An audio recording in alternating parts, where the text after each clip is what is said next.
Chapter 13, Deep Magic from the Dawn of Time. Now we must get back to Edmund. When he had been made to walk far further than he had ever known that anybody could walk, the witch at last halted in a dark valley, all overshadowed with fir trees and yew trees. Edmund simply sank down and lay on his face, doing nothing at all and not even caring what was going to happen next, provided they would let him lie still. He was too tired even to notice how hungry and thirsty he was. The witch and the dwarf were talking close beside him in low tones. "No," said the dwarf. "It is no use now, O Queen. They must have reached the stone table by now." "Perhaps the wolf will smell us out and bring us news," said the witch. "It cannot be good news if he does," said the dwarf. "4 thrones in Cair Paravel," said the witch. "How if only 3 were filled? That would not fulfill the prophecy." "What difference would it make, now that he is here?" said the dwarf. He did not dare even now to mention the name of Aslan to his mistress. "He may not stay long, and then we would fall upon the 3 at Cair." "Yet it might be better," said the dwarf, "to keep this one," here he kicked Edmund, "for bargaining with." "Yes, and have him rescued?" said the witch scornfully. "Then," said the dwarf, "we had better do what we have to do at once."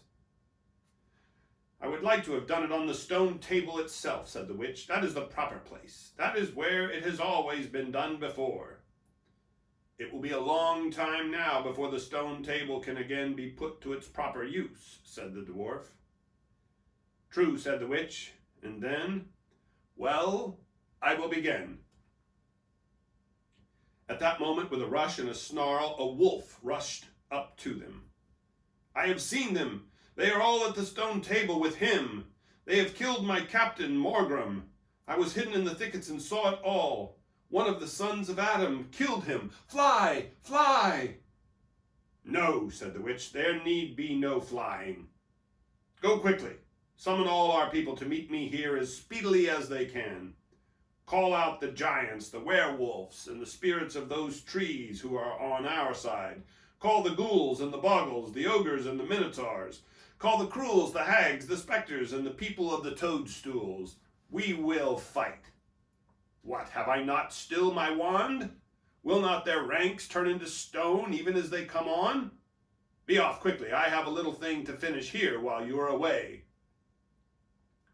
The great brute bowed its head, turned, and galloped away. "Now," she said, "we have no table. Let me see. We had better put it against the trunk of a tree." Edmund found himself being roughly forced to his feet.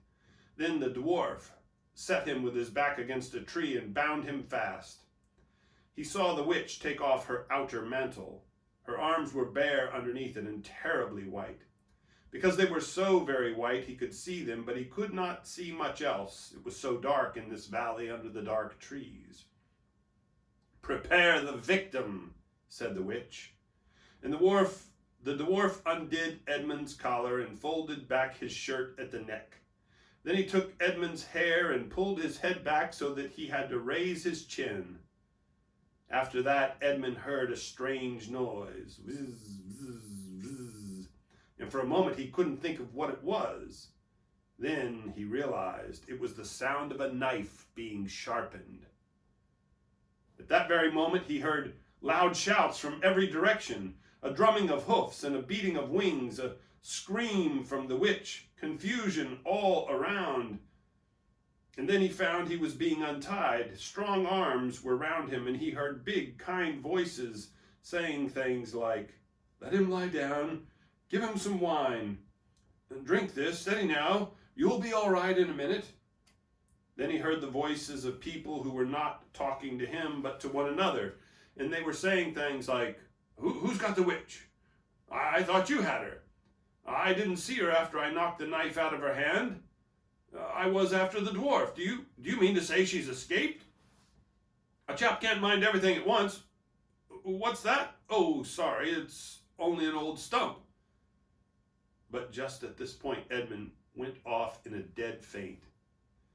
Presently, the centaurs and unicorns and deer and birds, they were, of course, the rescue party which Aslan had sent in the last chapter, they all set off to go back to the stone table, carrying Edmund with him. But if they could have seen what happened in that valley after they had gone, I think they might have been surprised. It was perfectly still, and presently the moon grew bright. If you had been there, you would have seen the moonlight shining on an old tree stump and on a fair-sized boulder. But if you had gone on looking, you would gradually have begun to think there was something odd about both the stump and the boulder. And next you would have thought that the stump did look really remarkably like a little fat man crouching on the ground. And if you had watched long enough, you would have seen the stump walk across to the boulder, and the boulder sit up and begin talking to the stump. For in reality, the stump and the boulder were simply the witch and the dwarf. For it was part of her magic that she could make things look like what they aren't, and she had the presence of mind to do so at the very moment when the knife was knocked out of her hand. She had kept hold of her wand, so it had been kept safe too. When the other children woke up next morning, they had been sleeping on piles of cushions in the pavilion. The first thing they heard from Mrs. Beaver was that their brother had been rescued and brought into camp late last night, and was at that moment with Aslan. As soon as they had breakfast, they all went out, and there they saw Aslan and Edmund walking together in the dewy grass, apart from the rest of the court. There is no need to tell you, and no one ever heard, what Aslan was saying, but it was a conversation which Edmund never forgot. As the others drew near, Aslan turned to meet them, bringing Edmund with him. "Here is your brother," he said, "and there is no need to talk to him about what is past." Edmund shook hands with each of the others and said to each of them in turn, "I'm sorry." And everyone said, "That's all right." And then everyone wanted very hard to say something which would make it quite clear that they were all friends with him again. Something ordinary and natural. And of course, no one could think of anything in the world to say. But before they had time to feel really awkward, one of the leopards approached Aslan and said, "Sire, there is a messenger from the enemy who craves audience." "Let him approach," said Aslan. The leopard went away and soon returned, leading the witch's dwarf. "What is your message, son of earth?" asked Aslan. "The Queen of Narnia and Empress of the Lone Islands desires a safe conduct to come and speak with you," said the dwarf, "on a matter which is as much to your advantage as to hers." "Queen of Narnia, indeed," said Mr. Beaver, "of all the cheek." "Peace, Beaver," said Aslan. "All names will soon be restored to their proper owners. In the meantime, we will not dispute about them. Tell your mistress, son of earth, that I grant her safe conduct on condition that she leaves her wand behind her at that great oak." This was agreed to, and two leopards went back with the dwarf to see that the conditions were properly carried out. "But supposing she turns the two leopards into stone," whispered Lucy to Peter. I think the same idea had occurred to the leopards themselves. At any rate, as they walked off, their fur was all standing up on their backs, and their tails were bristling like a cat's when it sees a strange dog. "It'll be all right," whispered Peter in reply. "He wouldn't send them if it weren't." A few minutes later, the witch herself walked out on the top of the hill and came straight across and stood before Aslan. The three children who had not seen her before felt shudders running down their backs at the sight of her face, and there were low growls among all the animals present. Though it was bright sunshine, everyone felt suddenly cold. The only two people present who seemed to be quite at their ease were Aslan and the witch herself. It was the oddest thing to see those two faces, the golden face and the dead white face, so close together. Not that the witch looked Aslan exactly in his eyes. Mrs. Beaver particularly noticed this. "You have a traitor there, Aslan," said the witch. Of course, everyone present knew that she meant Edmund. But Edmund had got past thinking about himself after all he'd been through and after the talk he had had that morning. He just went on looking at Aslan. It didn't seem to matter what the witch said. "Well," said Aslan, "his offense was not against you." "Have you forgotten the deep magic?" asked the witch. "Let us say I have forgotten it," answered Aslan gravely. "Tell us of the deep magic." "Tell you?" said the witch, her voice growing suddenly shriller. "Tell you what is written on the very table of stone which stands beside us? Tell you what is written in letters deep as a spear is long on the firestones of the secret hill? Tell you what is engraved on the scepter of the emperor beyond the sea? You at least know the magic which the emperor put into Narnia at the very beginning. You know that every traitor belongs to me as my lawful prey, and that for every treachery I have a right to a kill."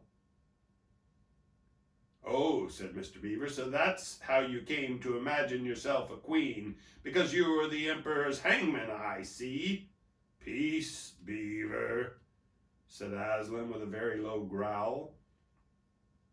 "And so," continued the witch, "that human creature is mine. His life is forfeit to me. His blood is my property." "Come and take it then," said the bull with the man's head in a great bellowing voice. "Fool," said the witch with a savage smile that was almost a snarl. "Do you really think your master can rob me of my rights by mere force? He knows the deep magic better than that. He knows that unless I have blood, as the law says, all Narnia will be overturned and perish in fire and water." "It is very true," said Aslan. "I do not deny it."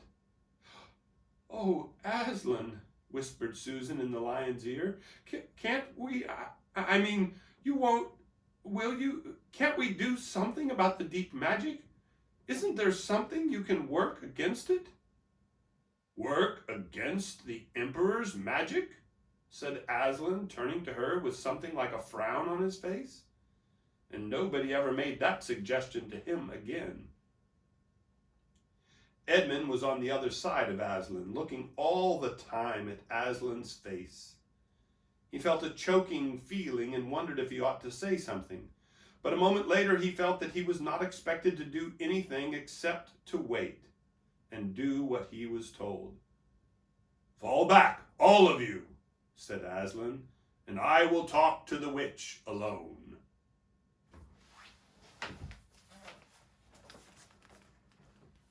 There's a drawing of Aslan and the witch.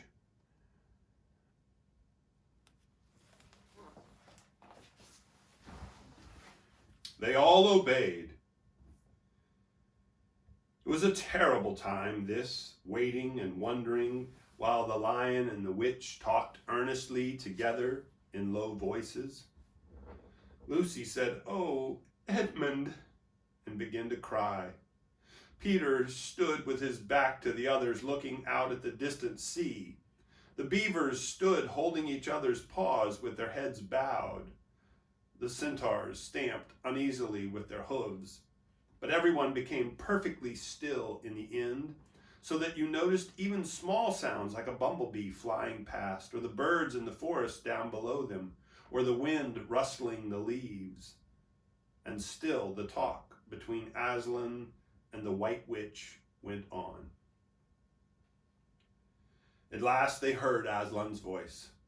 "You can all come back," he said. "I have settled the matter. She has renounced the claim on your brother's blood. And all over the hill there was a noise as if everyone had been holding their breath and had now begun breathing again. And then a murmur of talk. The witch was just turning away with a look of fierce joy on her face when she stopped and said, "But how do I know this promise will be kept?" Roared Aslan, half rising from his throne, and his great mouth opened wider and wider, and the roar grew louder and louder, and the witch, after staring for a moment with her lips wide apart, picked up her skirts and fairly ran for her life. End of chapter 13.